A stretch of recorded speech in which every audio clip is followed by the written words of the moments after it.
I'll just wait for. There you go. We're just waiting for the funny Zoom lady to tell us she's recording.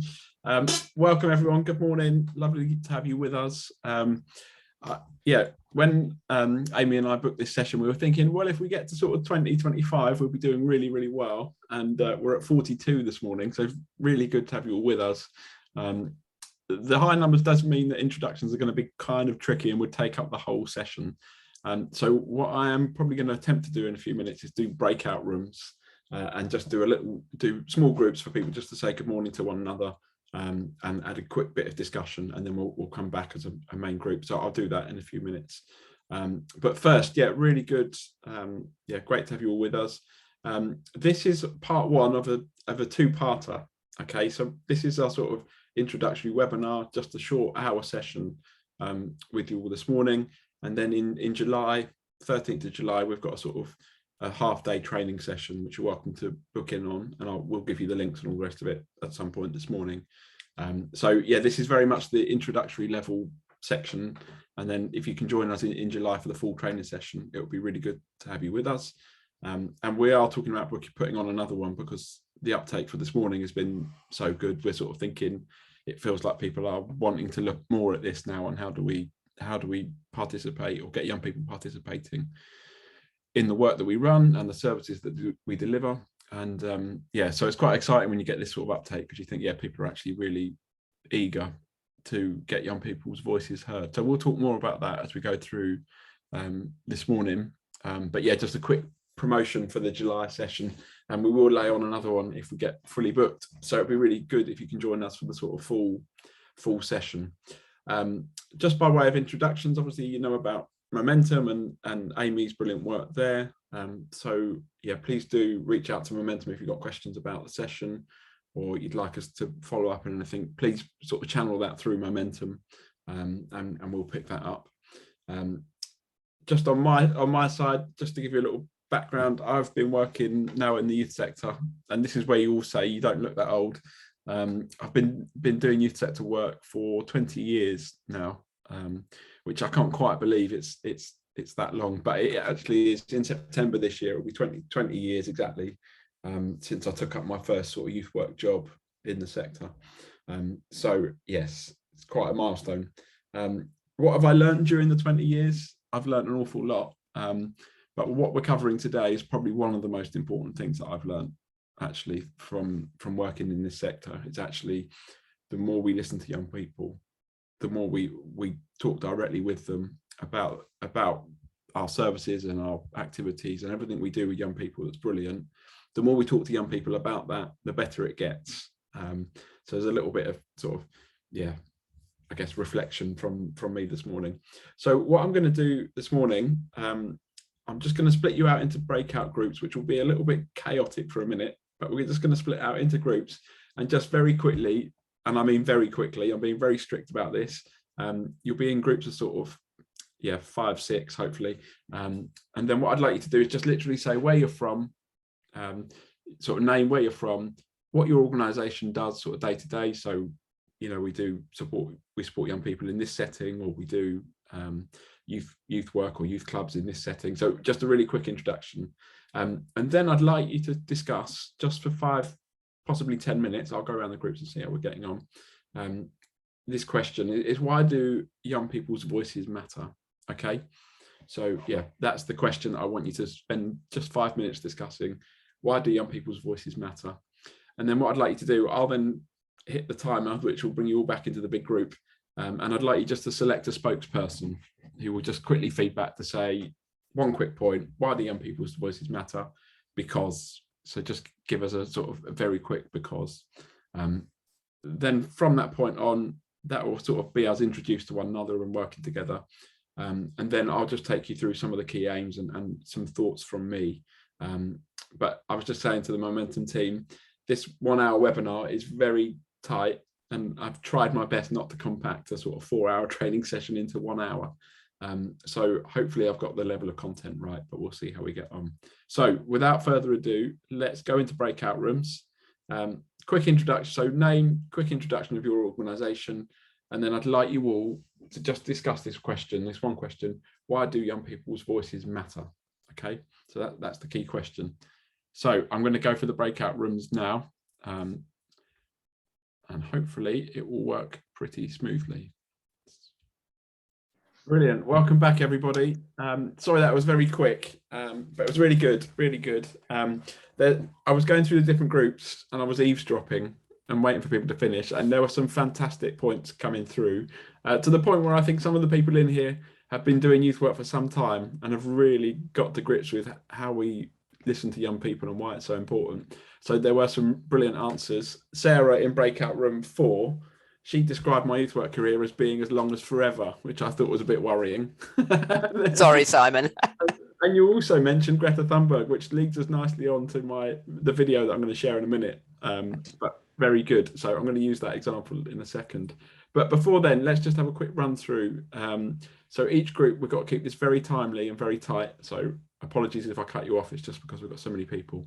So if we could start with just breakout room 1 and your spokesperson, whoever you might be, just give us a very quick précis or the key points from your discussion around that question on why do young people's voices matter. Okay, that was us and on the spokesperson.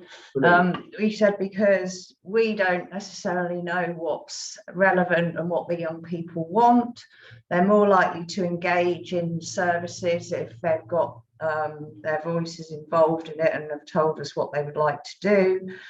It is all about the young people and we need to listen to them. It needs to be focused on them. They will feel more valued if they have input. At school, they have to do things, they're told what to do, where away from the school setting, when they can help decide and choose what we would put on for them, it helps them to find themselves and develop. And also funders now, a lot of funders are asking for how you include youth participation within your organisations. I think that was all we said. Excellent, good, very good. Well done, group 1. Group 2. Can I confess and say that I can't remember which group I was actually in? I know I'm a spokesperson, but I didn't look at the number room I was in. Colin, okay. I think we're group 2, Colin. I think. I should have made you all done. I should have made you come up with team names. Well, let's do it this way. If you're a spokesperson, can you sort of wave at me and let me, jump in? Okay, so Ellie, if you go next, whichever group you were, and then I'll come to Colin, and then we'll have to wave again because I'm working here. Yeah, fine. So we talked about the importance of involving young people in terms of driving up engagement with services and how important that is, making sure that it's not a tokenistic thing. So, young people might get asked the same question a lot, but you need to make sure that when you're asking young people what they want, that actually that will have impact on the service you're developing. We talked about kind of not being patronizing. So, making sure that we're acknowledging that young people do have an awful amount of knowledge to share with us, and actually that they are best placed to tell us what their needs are. And we talked about those missing voices. So my organisation, we talked about the voices that often get missed, young people with kind of profound multiple learning disabilities or physical disabilities. We talked about also the kind of the voice of faith youth groups as well, or faith groups in general, that get missed. So we kind of had quite a wide ranging conversation. Yeah, that was us. Excellent, well done, brilliant. Colin, thank you, Ellie. So we spoke about how young people might not have a voice anywhere, whether at home, school, and so that's one of the reasons why it's important. They bring different perspectives and different energy and ideas to the room and to conversations, which if we listen to and learn from now, we will be able to provide better services for them now, not always thinking of the future. Let's give them what they want, when they want it, and how they want it to be delivered, through them designing services. And if we give them that, then the services will likely be better. Excellent, Thank you, Colin. Really good point. So a couple of you have mentioned funders already. Now, for me, we don't do youth participation because we keep our funders happy with it. We do youth participation because we know it delivers better outcomes for young people. That's why we do it. It's an added bonus that if we do it and we do listen to young people's voices, the funders are much more interested in us as an organisation, and it's much more, we're a much more successful organisation as a result. But it's really important, and I do appreciate that youth work is dependent on funding, and we live in that world. But yeah, for me, that youth participation is the right thing to do. It's the best thing to do, and it's an added bonus that funders like it. But on the flip side, the reason that funders want to do that now is that they don't want to be funding projects that aren't led by young people and aren't delivering the best outcomes for young people. So think of it in those terms. Some people say, oh, I've got the youth participation to get this funding, what a faff. But from the funders' point of view, they want their money to go as far as possible and deliver the best for those young people, and that's why they do it. So I'll step down off the funding horse temporarily, but we'll come back to that. It's important. Okay, so we've done 3 groups. I've got 3 more to go. Sarah. Yep. Yeah. Sarah and Emma, and then we'll have one more after that. Okay, I think one of the things we all agreed on was that young people are our future. And I think that's really critical that we remember they're going to be the ones in the future who are doing everything. They have lived experience, so therefore they know what they want, they know what they need, and they probably know how it should be delivered. The police felt that if they have young people's views, they can help them, which is really, a really important thing. So they may join a group, and actually that influence will support them to move on and change their lives. Without somebody who worked within an intervention team felt that without participation, it wouldn't work. So, that's really, really crucial. Young people's voices are important because we hear from people with influence and who are older. So most of those people who are, going back to your Simon about funding, they're the people who make the choices. And actually, we need young people who, I know in Norfolk we do have young people commissioning services, but maybe more young people who are influencing those people, and for those people to sit side by side a little bit more. And young people feel validated if they're listened to, and that really helps. And if we show respect, they will be better influencers as well. And yeah, that's kind of where we came from.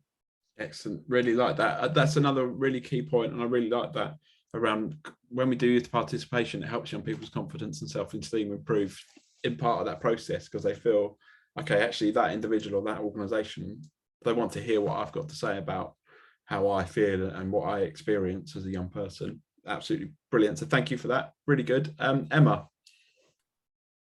Yeah. So we talked about, again, it's young people telling us what they need. So whether that's, we need to be able to provide the right service for young people. And yes, that includes steering groups and funding as well. But yeah, we need their voice to know what services to actually create. Again, we've got building their confidence, self-esteem, to feel valued and to give them respect as you would anyone else. To form an idea of what it's like to be a young person now, to get that alternative perspective from a different social group than I might be part of or anyone else. We've got, from a safeguarding point of view, it's really important to listen to young people's voices in order to keep them safe. And I think one of the biggest things that we took from it was it's breaking down barriers. Excellent. Really good. Thank you. Well done, group. I've forgotten which group you're in, but well done. 5. 5. Fantastic. Okay, so I've had 5. I'm missing 2 more spokespeople. Who's out there? Amy, are you one? And Jade, are you one? Fantastic. Amy and then Jade. And then I drew the short straw because I think they decided I'd already spoken in the big meeting, so I could do it. So yeah, we got a lot of the same points that other groups said, so I'm not going to go over them again, but just that point about making sure young people feel valued and that what they want is reflected in the projects that they're taking part in. And there was one that we got that hasn't been said yet, and that was that young people can get frustrated if they're not listened to, and that actually you might see that frustration coming out in negative behaviours and things like that. So actually, if you want your group to kind of run well and effectively, then youth voice is quite critical to that as well. Excellent. Thank you, Amy. And Jade. Hello. So we mainly focused as well, which has already been talked about how young people are shaping our future. So it's really important to be listening from as early on and make sure that they know that their voice matters, so that as they go into adulthood and as they get older, they're not afraid to share their opinions and share their thoughts. We talked again about how we hear the voice of young people that are unable to communicate verbally, and how we need to get creative with that. And some people talked about creating different spaces instead of it. We had a lot of counselling sort of in our group, and rather than having an environment where you're sat face to face, getting outside and doing different things, and yeah, just getting creative with our young people, really. Excellent, brilliant, well done everybody, that's fantastic, and you've done really well. Sorry it was a bit chaotic, but it's been really good. So Sarah mentioned Greta Thunberg, and I was going to show a video clip, but I'm going to sort of move us on from that, actually, just to keep up the sort of pace, really. And I want to leave some time at the end for discussions. But Greta Thunberg is a fantastic example. What I really like about Greta is that nobody gave her the platform, she made the platform. Does that make sense? We spend a lot of time designing systems, you know, and sort of working out how we're going to do our youth participation, and we come up with a program, and you know, we make it very structured and rigid. Reflecting on Greta Thunberg and all that she's achieved as a young person, she created her own platform. She did it in her own way, and I think one of the things I've learned from that is that in our youth participation, we need to give young people that space. So we do need to give young people that opportunity to speak, and not say, right, what we're going to do, yeah, we as adults have come up with a process of youth participation, and here's what you're all going to do in order to be part of this participatory activity. Actually, that's the wrong way around. We're trying to be too adult, and what we try to do is we try to take very adult models, and then we sort of try and replicate them with young people. So, you know, we take even the names of some of the stuff we come up with, we call them youth councils, and we call them youth forums, and we take very adult titles and very sort of rigid sounding things and say, right, that's how we do youth participation. For me, it's about it's even more basic than that.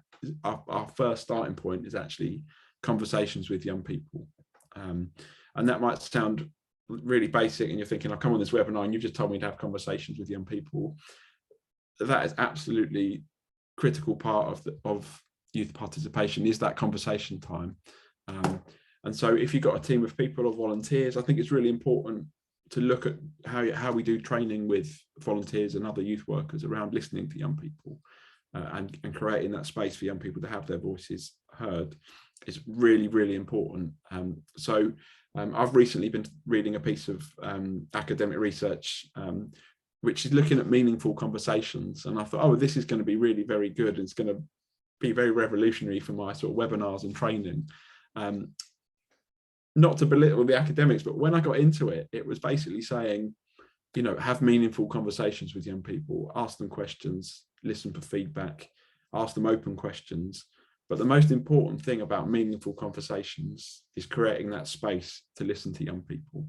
So actually what the paper I took away from it was saying is actually create conversation with young people that have got, you know, space and meaning behind them, and they're leading somewhere. Okay, so it feels very a basic part of sort of youth participation, but it's absolutely integral really to the whole process. And I'm really pleased that some of you mentioned around creativity.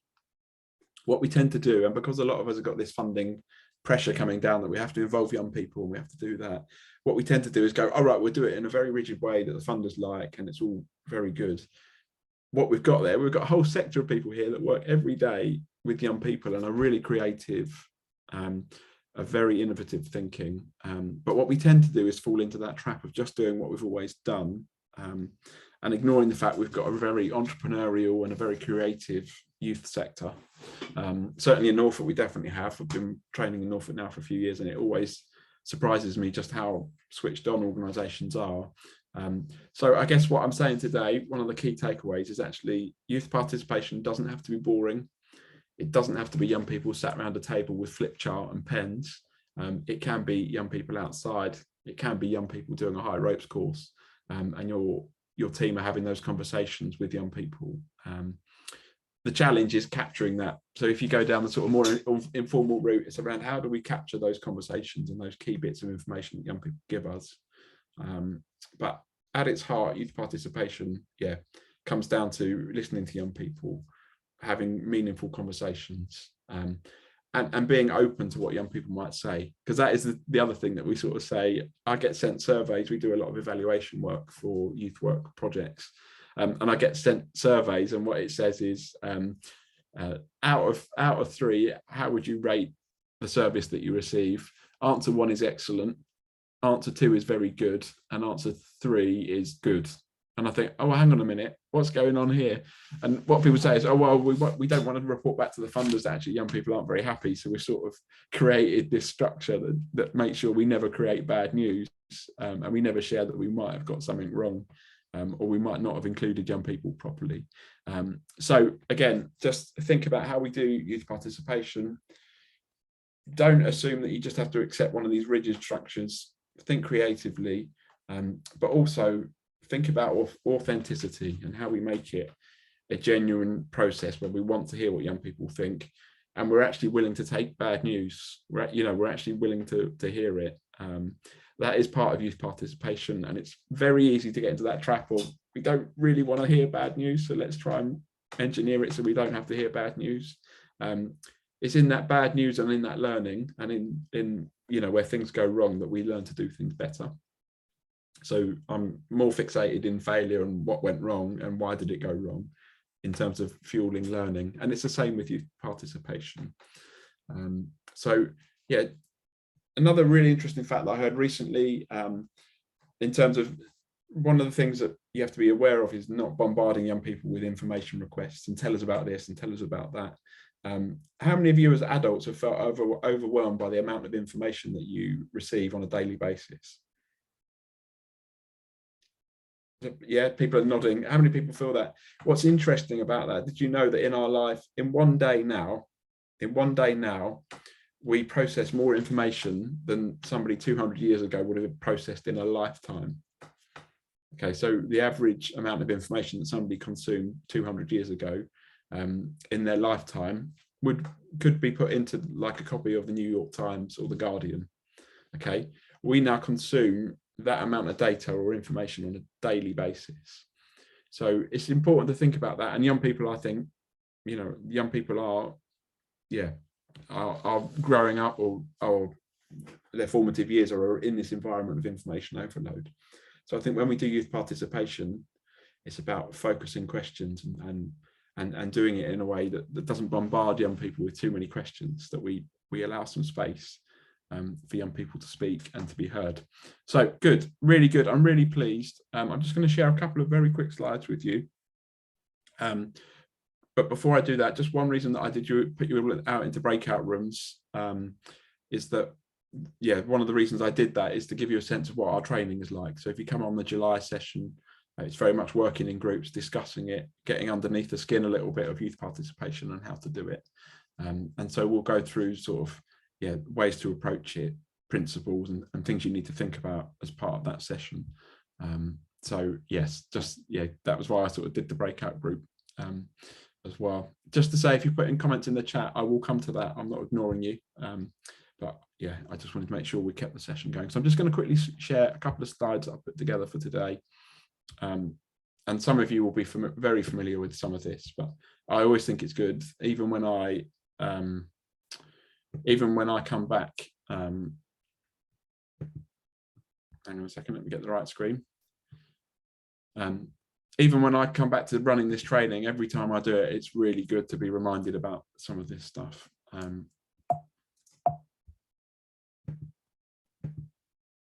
So for one, I think this is a really useful quote. People will forget what you said, people will forget what you did, but people will never forget how you made them feel. Okay, so if you're thinking about, hang on a minute, my slides have got in a muddle. If you're thinking about how do we structure our youth participation, and you're thinking, oh, let's just fit it into a quick 5 minutes, we'll get a whole load of young people in the room, and we'll literally get all the answers out of them in 5 minutes, and then we'll move on to something else, and it'll be really quick. actually in that process, think about this quote: how are we making those young people feel? So are we making them feel like their viewpoint and opinions are valued? And are we creating that space for them to feel included and feel valued in that process? Picking up on some of the comments around the young people with learning difficulties and communication needs and that sort of stuff. Again, a bit of advanced thinking in terms of how do we structure that to make sure that those young people have an opportunity to speak, or we gain their input. And again, creativity lies at the core of how we do that. So yeah, I just think that's very important sort of value or principle of youth participation. So really very quick overview of the objectives this morning. What I'd like to do is sort of refresh everybody's memory to remember the reason that we do youth participation and the reason that we like, the reason why it's so important. I really wanted to sort of refresh people's memory on that. And now if you're thinking, well, I've got booked on this by my manager and I'm not quite sure what youth participation even means. In its most simple form, participation is a process where somebody influences decisions about their lives, and this leads to change. So participation is about, for us in the youth sector, it's about how we listen to young people and include them, but ultimately how that influences change in their own lives. And I always reference this, but some of you might be familiar with it. One of the key reasons that young people that come through the care system and then effectively take that local authority to court for sort of mistreatment or poor service delivery or whatever you want to call it, one of the core reasons that those cases are being successful at the moment is actually young people coming through the care system and saying, at no point was my voice or my influence included in any of the decisions that were made about my care arrangements. And so it's becoming more and more important. So one of the things that in those situations that they're referencing is Article 12 of the United Nations Convention, which effectively states that young people have a right to have their voices heard, and they have a right to be listened to by the organisations that work with them. And I think it's really important to remember that even in the youth sector, because although we're sort of meant to be the flagship leaders of youth participation, I still meet people. Unfortunately, a friend of my wife, we met them at the weekend. He was a youth worker, and he said, before he'd asked me what I did for a living, he said, "Oh, I'm a youth worker." I said, "Oh, that must be quite challenging at the moment, coming out of COVID and all that sort of stuff." And he said, "Oh, it's fine. I just tell the young people what they've got to do, and they either like it or they don't." And then he said, "What do you do?" And I said, "Oh, I do youth participation training." And you could sort of see him wishing he hadn't said that out loud. But again, it's really, it happens in our sector. So I think it's really important that we sort of, we're the flag bearers for youth participation and genuine listening to young people. In the group, some of you mentioned about sort of tokenistic youth participation practice. And I could do an all-day sort of seminar on this, and I'm not going to go there, but just very quickly to introduce you to Arnstein's ladder, which effectively at the bottom you've got your sort of manipulation of effectively non-participation activity is at the very bottom of the ladder, and then you've sort of got the tokenistic elements of it: informing, consultation, placation. So effectively tokenism and telling young people or informing them, this is what we're going to do, this is what we're going to do, what do you think about it? And how often do we do that? Because actually we're pushed for time, or we've just got to get something done, and we end up just informing young people. We don't actually have them actively participate in that process. And then as you start going up the ladder, partnership, which I really like. I like the fact that actually we work in partnership with young people. Okay, so we don't work with young people, we work in partnership with young people. And I think it puts an emphasis around participation and how we're interested to hear from young people. And then as you go further up the ladder, you get sort of delegated power, which is where, young people are 100% in control. And then we reach the sort of top at 8, which is the citizen control bit, which is Greta Thunberg creating her own platform and creating that space to have her voice heard. She wasn't given it by a youth organisation. She wasn't given it by the government. She created a movement, and she took the platform that she sort of created, which is right at the top of the rung. So it's just important to think about, perhaps you're in the process of reviewing your youth participation and how we do it. It's a really useful tool to visit this and look at it and ask yourself some searching questions around, how far into youth participation are we willing to go, and where are we at on this sort of ladder of participation. It's a really important thing to sort of look at. I used to have it on the office wall in my office back in the days when I was working in the youth centre, and again, it's just really useful to be reminded when we're making decisions about services and young people's lives, that we consider at what point they are on that ladder. And you'll be pleased to know I haven't got loads of slides, so it isn't a slide heavy webinar today, more some key thoughts and some principles and some things to take away. And I realise we've only got a few minutes left, so I'd really welcome any questions, discussion time, and any thoughts that other people might like to bring. I realise that's been a very quick session. I feel like I've talked very quick to get everything in, but welcome questions. From you all. Go on, Sarah. Can I ask a question? So we work with young people and they become into young adults, and they then go into other services which become adult social services. And I really, really worry that we encourage young people to have a voice. We encourage them to kind of make sure that they're influencing things, and then they move into another realm, another world, where suddenly their voices don't seem to be heard. I don't hear a lot of participation going on, and that really concerns me. Is that we encourage children to have a voice, and then they become 18 and move into another service, and we're going, well, we actually don't want to hear from you anymore. How can we change that? Because that really, really concerns me. So they lose their voice again. Yes. And it is a thing. So we do a lot of work with homeless organisations. It's kind of full circle, because what I find when working with homeless adults is actually, if you'd been involved in youth work, you wouldn't be here right now. I'm pretty confident of that. So there are sectors like that where lived experience is becoming more important, which I effectively call lived experience the sort of adult version of youth participation in its simplest terms. But it is a challenge. I guess what we give young people by doing youth participation with them as part of our youth work activity is that confidence and that self-esteem, so that when they do move into adult services, young people are actually empowered to say, well, hold on a minute, you never actually asked me what I thought. And actually what we're doing in youth work is equipping young people for life with those skills to actually have their voices heard. So yes, I think the system does let adults down, and yes, adults aren't listened to, but actually if we can equip young people to with the confidence and the opportunities to learn how to have their voices heard, which is very sort of idealistic reply, I realise, but but what we need to be doing is influencing those people who work within that service to recognise the value of participation, and I think that's where we're falling through the gaps all the time. Okay. And we sort of get into the sort of empowerment piece as well. Like I used to work in London with Afro-Caribbean boys, and they were getting stopped by the police really regularly, and all that stop and search sort of stuff, and we did a session with them around how do you what are your rights, how do you deal with that situation without getting, where you maintain your rights, have your voice heard, but you don't actually end up in some sort of detrimental trouble from it.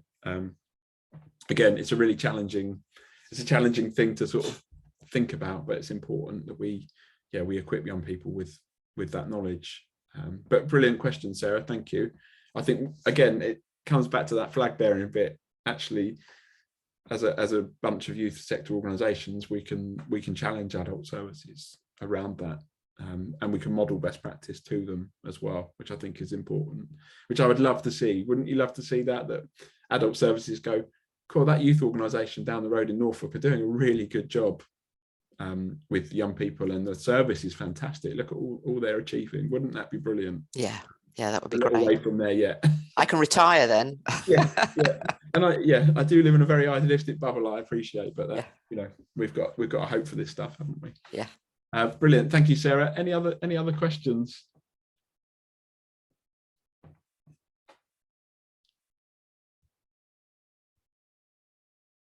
Everyone's very quiet.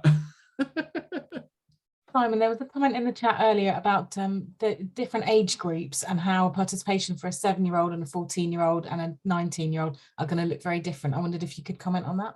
Yeah, definitely. It comes back to that creativity bit. So what we tend to do, we tend to go, right, this is how we're going to do it. Yeah, it's not really going to be very good for the 7-year-olds. 14-year-olds, it might be all right with, and we're really going to get the good stuff from the 19-year-olds. And I would challenge that. I think actually you need to think purposefully about, okay, what level of communication have the young people got that we're talking to? So if they're children of 7, yeah, what level of information are we likely to get from that? But also, what activities are we going to do in order to get those young people talking? And again, it comes back to that creativity bit. So simple things, you know, like you've got a group of children. I did this last week in Leicester with a project we were working with primary school children. We did a simple like sort of scoreboard situation where they moved from one side of the room to the other. And that sounds very simple and basic, but what we did is a head count and turn that into a percentage result at the end. But what we did from the children's perspective, it was quite good fun, and they were running around the classroom. And the head teacher came in at one point and thought, what on earth is happening in here? But we were having fun while we were doing it. And then as adults, we were converting that into information that we could feed back to funders. And so I think it's about that. It's about thinking purposefully about the age group. So it isn't about designing a one-size-fits-all process. It's about multiple different processes that get the best out of the age group, or different young people with different needs, I guess. Yeah, it's a really good question though, because how do we get effective feedback across age groups? And I think the older teenagers are probably a bit easier, you know, the ones that are sort of much more communicative as well. That's the trouble, because in youth participation we tend to find that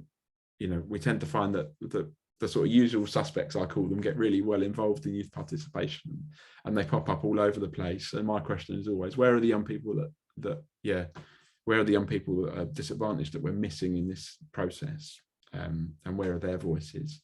So yeah, we do need to think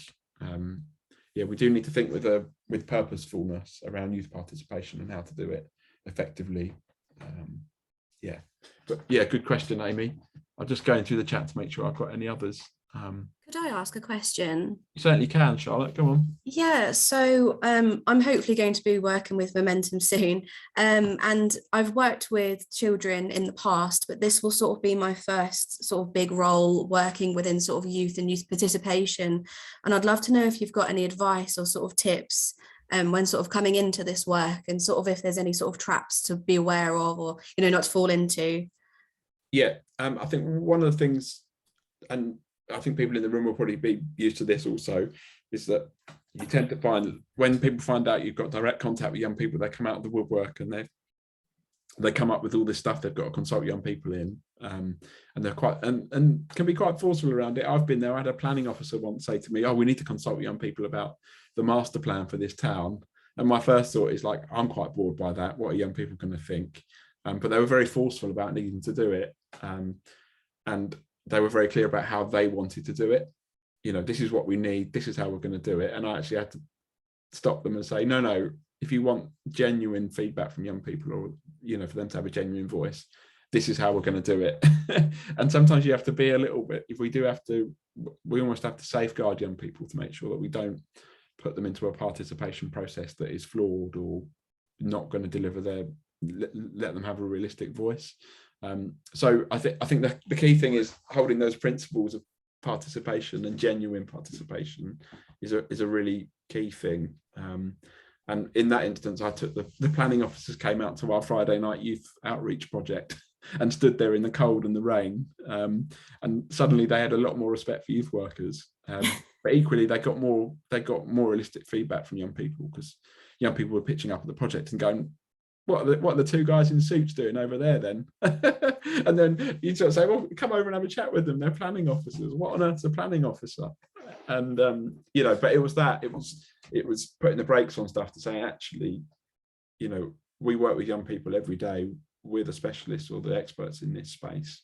So here's how I think we need to do it. Yeah, and it's challenging at points, but I think that would be my one of my tips is around actually, question that, and why are we doing this? What are we hoping to achieve? And is there any change at the end of it? There's nothing worse than doing youth consultation with young people. They know you can't make any change. We know we can't make any change. And that's very frustrating as well. So I think just, a couple of tips there. And Emma, you were waving at me there. So I was just going to say about learning from other groups that are out there. So things like girl guiding. There's a wealth of, I know that's girls only, and you've got Scouts and Cubs and all other youth organisations. It'd be worth just going, maybe Charlotte, visiting some of these groups and seeing how they currently interact and how they let the young people set the boundaries, and how engaged they look in certain activities that they're working on. So we did one recently where we split them into their groups and said, right, we want you to write down the words that you would really like your friends to have, the sort of characteristics you'd like your friends to have all the time, sometimes, or never. And then they had to put them in different hoops so that they could see what we wanted our friends to be like. And you could do that with a service. If you what would you like your service to always be like? What would you like your service sometimes to be like? Or what would your service, you'd like it never to be like? And get them to sit and talk about, is this something that you want to talk about? Or, get your planning officer in to say, what sort of I don't know, what sort of facilities would you like? Do you want lots of shops, or do you want, what does it look like? What does your ideal town look like? And get the really off the wall conversations going, and get people to just talk, and you will get some real nuggets from just hearing them talk. I mean, they wanted, sometimes, for example, the Brownies sometimes wanted their friends to be crazy. And yet you would think that the word crazy has lots of different connotations for different age groups. So it's about getting an understanding of what they mean by certain words as well, because their ideas of certain words are very different to older people's terms for words. Asking open questions and getting young people. What does that actually mean? What are you thinking, or what does that mean to you as a young person? Does that mean something? That means something different to us as adults, because recognizing that age gap or differences, and getting them to set the boundaries as well of what they want to talk about. They might only want to talk about planning for 5 minutes. They might want to spend the rest of the session doing something else. But if you can work together with them, you'll get so much more from it.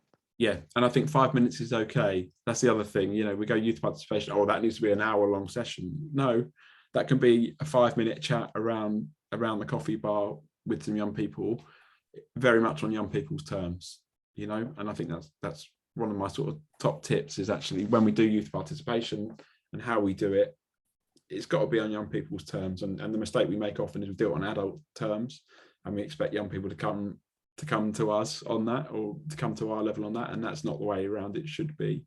I'm really conscious of the time. It's been a real whistle stop tour of youth participation this morning. Amber's made some really valid points in the chat, which I think I'd like to end on, although she's gone. If someone could report to Amber that I did respond. She's sort of raised a very important point about representation. Actually, we need to hear from all young people. It's not just, it's very easy to go for those that are the usual suspects, that are very free and confident and open to chatting. We do need to go out of our way as youth sector professionals and volunteers to actually make sure that we involve all young people, even those difficult ones that have more challenging behaviour and all of that stuff. Actually, that's far more important, that we get their viewpoint as well. So brilliant. If somebody could pass on to Amber, it's a brilliant point. That would be great. And then, lastly, just to say thank you very much for a lovely morning, and join us on the 13th of July. If you get to the 13th of July's booking page, which we'll email out the link for, and it says full, please can you email Amy or one of the team at Momentum, and we'll organise a second session if need be. But apart from that, thank you all for coming this morning. It's been really good to see you all.